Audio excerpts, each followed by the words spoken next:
السلام علیکم ناظرین، پچھلی قسط میں ہم نے سلطنت منگولیہ کے خاتمے اور منگولوں کے اسلام قبول کرنے تک بات کی تھی۔ اب ہم واپس تیموریہ ترکوں کے شجرے کی طرف بڑھتے ہیں جو ہم نے 5ویں قسط میں ادھورا چھوڑ دیا تھا۔ ناظرین، تیمور کے باپ کے متعلق ہم نے آپ کو بتایا تھا جس کا نام ترخانی خان تھا۔ وہ اپنے قبیلے کا سردار تھا اور اس کے قبیلے کا نام برلاس قبیلہ تھا، اس لیے تیمور بادشاہ کو برلاسی ترک بھی کہا جاتا ہے۔ کہا جاتا ہے کہ وہ حافظ قرآن تھا اور مشہور زمانہ شخصیت ابن خلدون سے تعلیمات لیتا رہا۔ محض ایک قبیلے کے سردار کے بیٹے سے وہ اتنی بڑی سلطنت کا حاکم کیسے بنا، ہم مختصراً بیان کر کے آپ کو شجرے کی طرف لے کے جائیں گے۔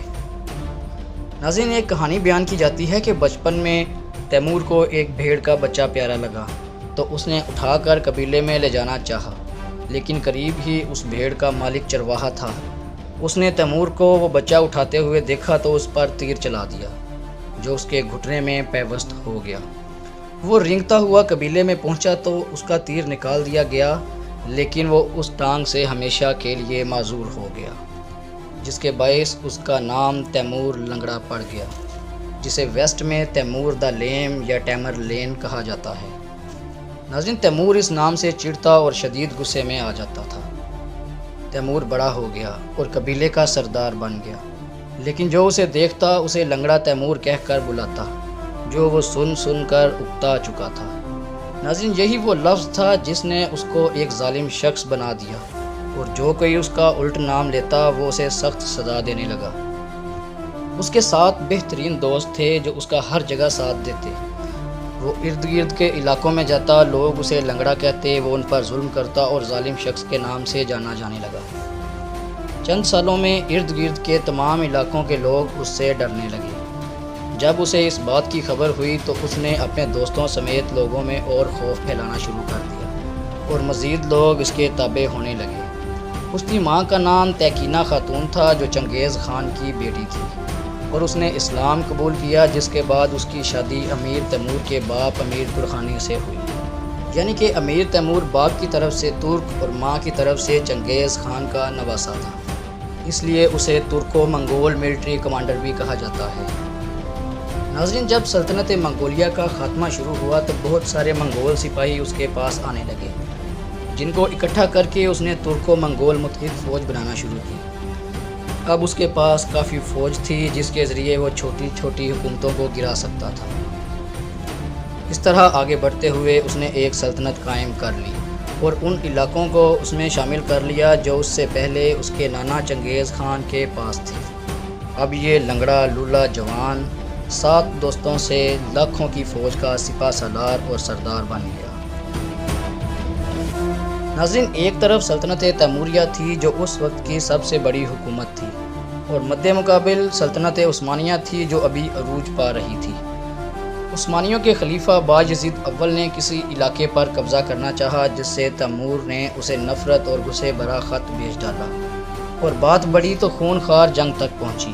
پھر یوں ہوا کہ 1402 میں دونوں ترک حکمران ترکی کے موجودہ دارالحکومت انقرہ کے علاقے چبک میں آمنے سامنے آ گئے۔ بایزید کی 80,000 کی فوج گرمی میں قسطنطنیہ کی حد بندی کے قریب پہنچی تو سامنے اس نے امیر تیمور کی 8 لاکھ کی بڑی فوج کو پایا، جو بعض جگہ پر 1,40,000 بتائی جاتی ہے، جبکہ جرمن مورخین کے مطابق اس فوج کی تعداد 16 لاکھ تھی۔ تیموریہ ترکوں نے جب بایزید کی فوج کو دیکھا تو انہوں نے اپنے مقام سے پیچھے ہٹنا شروع کر دیا۔ بایزید کے جرنیل نے اسے حفاظتی پوزیشن لینے کو کہا اور بتایا کہ تیمور شاید کوئی چال چل رہا ہے، لیکن بایزید اول نے اسے حملے کا حکم دیا۔ جب وہ حملے کے لیے پہاڑ کی چوٹی پر پہنچے تو وہاں نہ کوئی بندہ نہ کوئی ذات تھی۔ لاکھوں کی تیموریہ فوج زمین بوس ہو گئی یا آسمان کھا گیا، کچھ پتہ نہیں چلا۔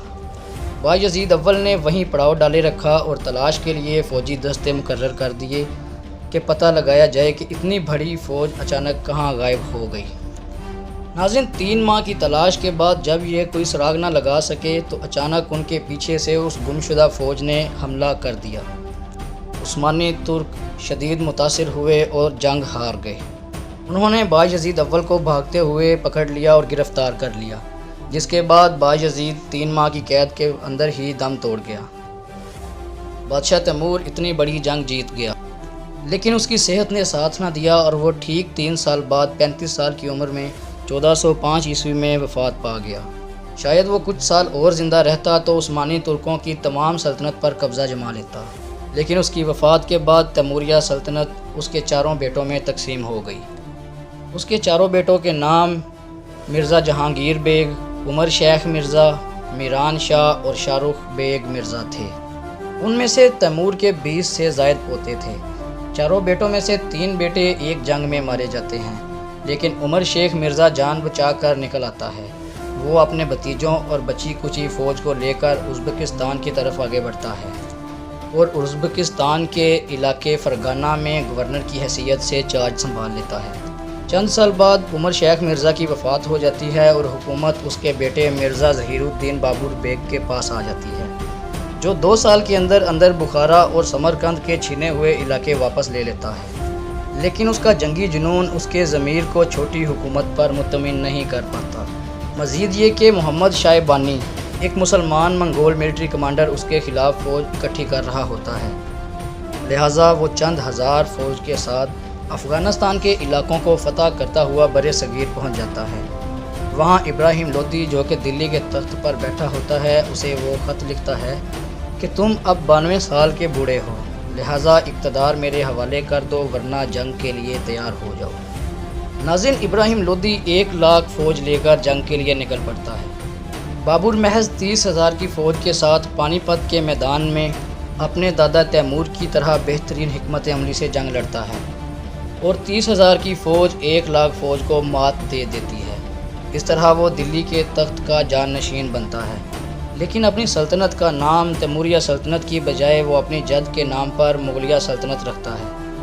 ناظرین، نوح علیہ السلام کے بیٹے یافس کا شجرہ میں مرزا ظہیر الدین بابر بیگ پر ختم کرتا ہوں تاکہ سیریز زیادہ طویل نہ ہوتی چلی جائے۔ اگلی ویڈیو میں ہم نوح علیہ السلام کے دوسرے بیٹے سام سے شجرے کا آغاز کریں گے، جن کی نسلوں میں تمام پیغمبر آئے اور بہت سی قوموں نے جنم لیا۔ اب تک کے لیے اتنا ہی۔ اللہ حافظ۔